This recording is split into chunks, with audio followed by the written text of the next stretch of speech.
Welcome to your storytelling. Enjoy the stories, and don't forget to subscribe. I still remember the first day I felt it, a tiny, nagging whisper that something wasn't right. It was a rainy Thursday, and I was standing in our laundry room, folding his shirts. The rhythmic sound of the dryer hummed in the background, but my mind was focused on one thing. The faint scent of perfume lingering on the collar of his favorite navy blue button-up. It wasn't mine. I hadn't worn perfume in weeks, not since I ran out of my usual bottle and hadn't gotten around to replacing it. My first instinct was to dismiss it, to tell myself it could have come from anywhere. A hug, a colleague, a crowded elevator. But the thought stuck with me. Every time I tried to push it away, it came back stronger, wrapping itself around me like a vine. Was I overthinking it? Maybe, but I couldn't shake the unease that had suddenly settled into my chest. It started happening more often. Those late nights at work, the hurried excuses, and the distant tone in his voice when we talked. I told myself it was normal. Work was stressful, and he'd been under a lot of pressure lately. But then there was the night his phone buzzed on the kitchen counter, and I glanced at the screen without thinking. A name popped up, Ryan. The message preview read, "Can't wait for tonight." My heart sank, confusion mixing with dread. Who was Ryan? And what was he so excited about? When I asked him, he barely looked up from his laptop. "Just a coworker," he said, his voice flat and unconcerned. He even smirked, like the idea of me worrying was amusing. But I wasn't laughing. Something wasn't adding up, and I knew I had to dig deeper. That night, I did something I'd never done before. I unlocked his phone. My hands shook as I typed in the passcode I'd seen him use 100 times. I hated myself for it, but the uneasy feeling had become unbearable. At first, I didn't see anything unusual. Just the usual emails, a few texts from coworkers, and notifications from apps I didn't recognize. But then I found the messages from Ryan, or rather, a string of messages from several Ryans. They weren't the kind of texts you'd exchange with a coworker. They were flirtatious, suggestive, and full of inside jokes I didn't understand. And then there were the photos. Pictures of extravagant parties, dimly lit rooms, and people wearing masks. And there he was, in the middle of it all, smiling like he belonged. My stomach turned. What I'd uncovered was enough to keep me awake all night, my mind spinning with questions and worst-case scenarios. Was this some kind of secret club? A bizarre hobby?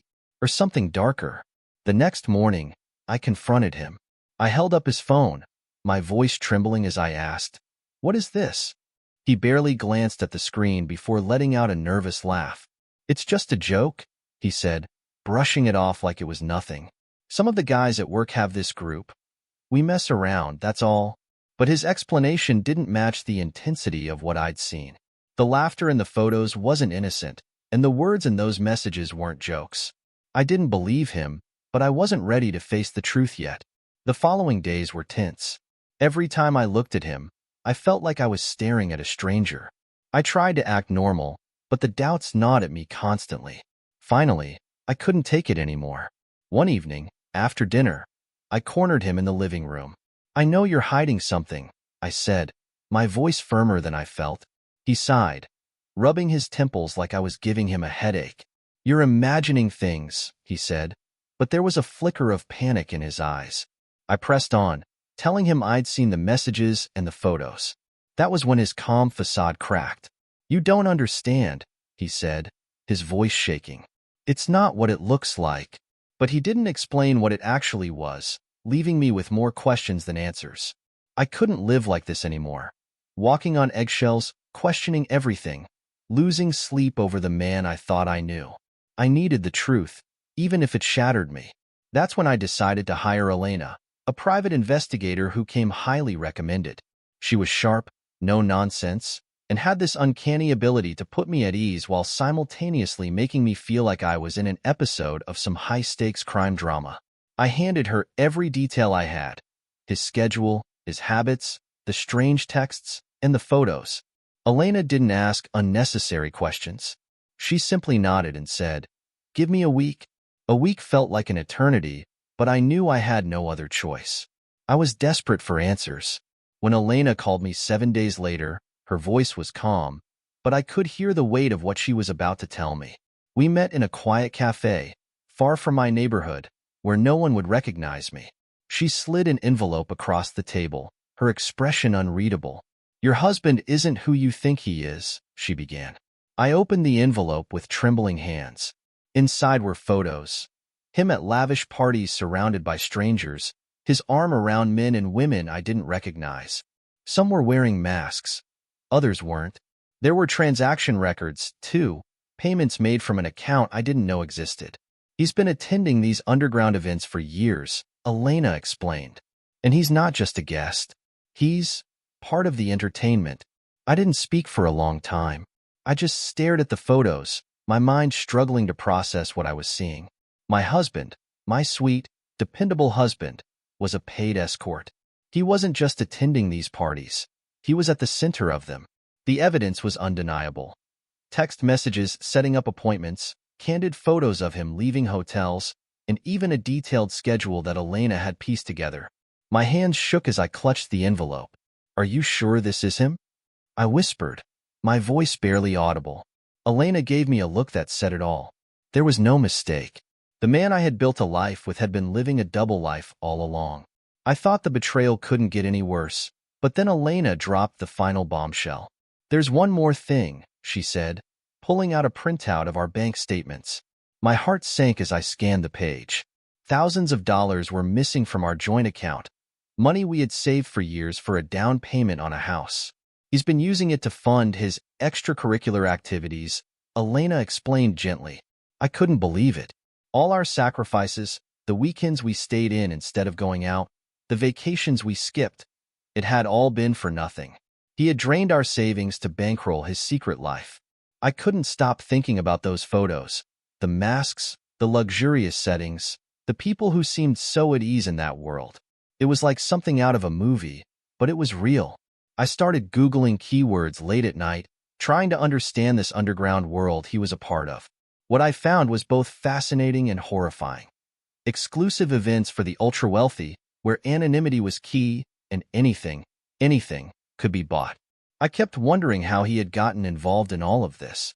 Had he been approached? Or had he sought it out himself? The more I learned, the less I recognized him. When I confronted him this time, there was no escape for him. I laid the photos and bank statements out on the table like evidence in a courtroom. "Explain this," I demanded, my voice trembling with anger and heartbreak. He didn't even try to deny it. Instead, he sank into the chair, his face pale. "I never wanted you to find out," he murmured, as if that made it better. His excuses came pouring out. He felt trapped in our marriage. He needed an escape. He didn't know how to stop once he started. Every word felt like a knife in my chest. "You spent our savings," I said, my voice breaking. "Our life. For what? Parties? Strangers?" He didn't answer, and in that silence, I knew I was done. It didn't take long for the truth to leak out. I didn't tell anyone, but someone did. Maybe it was one of the clients Elena uncovered, or maybe it was one of his colleagues who had started to notice his strange behavior. Either way, the whispers began. Friends stopped calling, neighbors avoided eye contact, and even at the grocery store, I felt the weight of people's stares. It wasn't fair. I wasn't the one who had betrayed our marriage, but in their eyes, I was just as guilty for not seeing it sooner. The isolation was suffocating, but I refused to let it break me. He begged. Of course, he begged.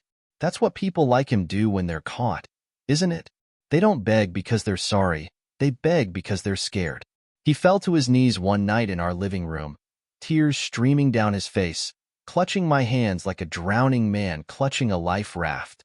"I never meant to hurt you," he kept saying over and over, like it was some kind of mantra. "I'll stop. I'll fix everything. Please, don't leave me." For a moment, I just stared at him, the man I had once thought was my soulmate. And all I could think was, "You already left me. You left me the first time you walked into one of those parties." I didn't say that, though. I just pulled my hands away, stood up, and walked out of the room.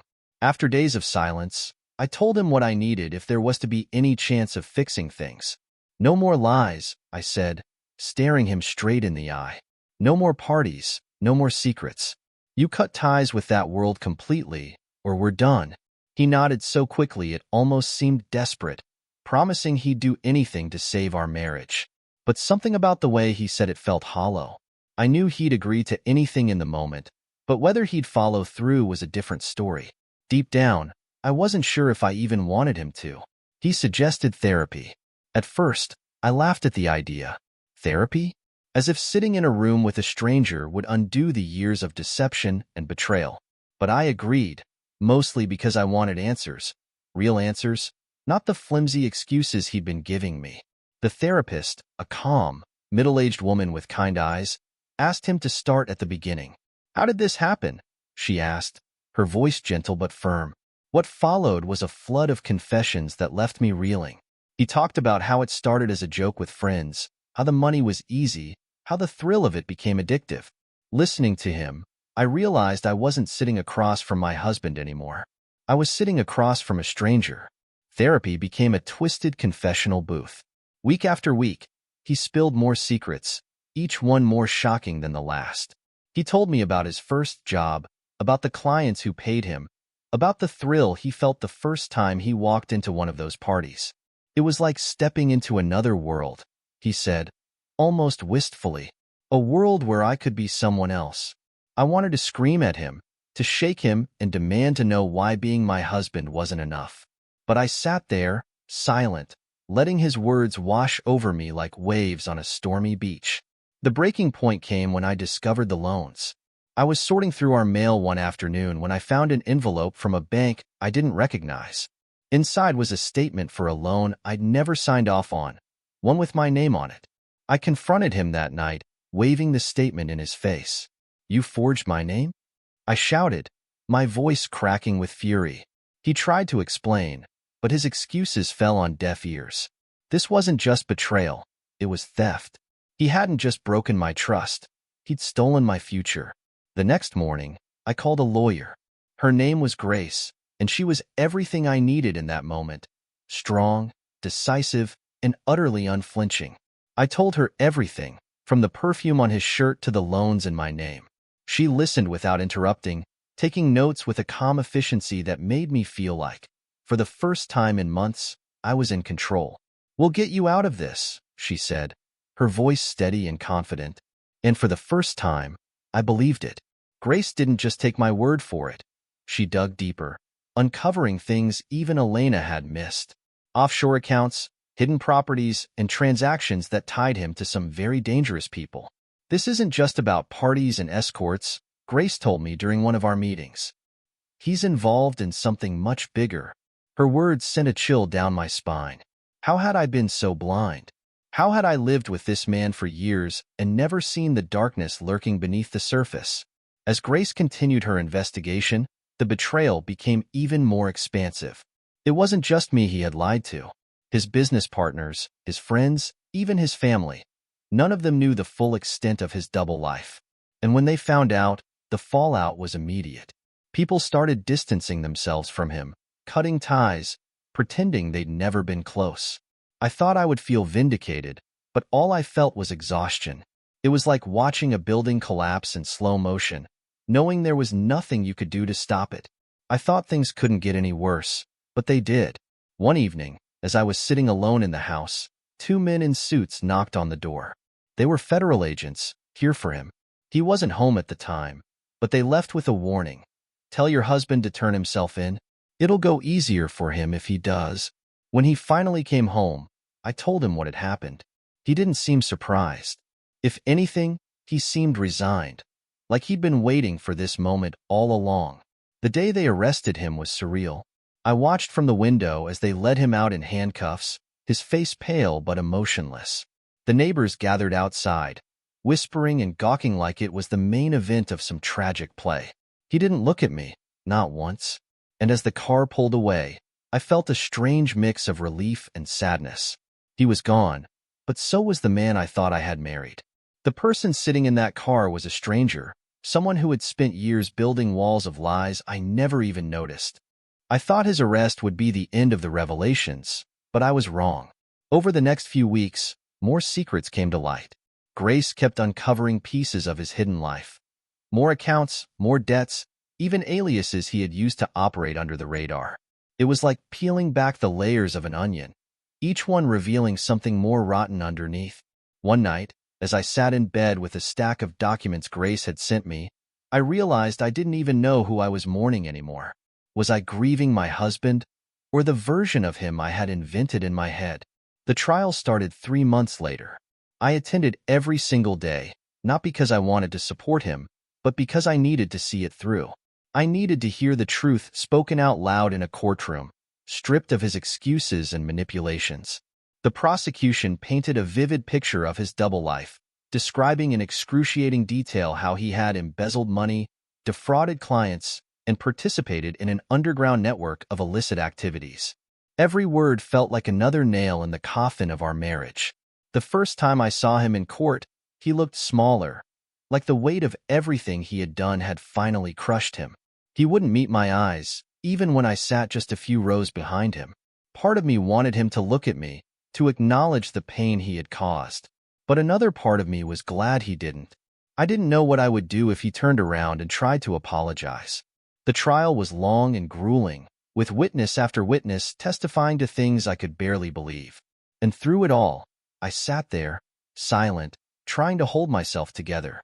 The day the verdict was announced, I felt like the air had been sucked out of the courtroom. The jury found him guilty on multiple counts: fraud, embezzlement, and conspiracy. The sentence was harsh, but fair: 15 years in federal prison.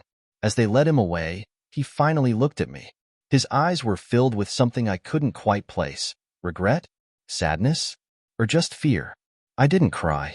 I didn't even flinch. I just sat there, watching him disappear, feeling like I had finally reached the end of a very long, very dark tunnel. In the months after the trial, I focused on rebuilding my life. It wasn't easy. The financial damage he had done was staggering, and it took everything I had to avoid bankruptcy. I sold the house, moved into a small apartment, and started over. Friends I hadn't spoken to in years reached out, offering support and kindness that I hadn't realized I needed. Slowly but surely, I began to find myself again. It was like waking up after a long, terrible dream. One day, a journalist reached out to me, asking if I would be willing to share my story. At first, I hesitated. The idea of reliving everything was terrifying. But then I realized that telling my story wasn't just about me. It was about warning others, about showing them the red flags I had ignored. The article was published in a major magazine, and the response was overwhelming. People from all over the country reached out, sharing their own stories of betrayal and resilience. For the first time in years, I felt a sense of purpose. Years passed, and with time, the pain began to fade.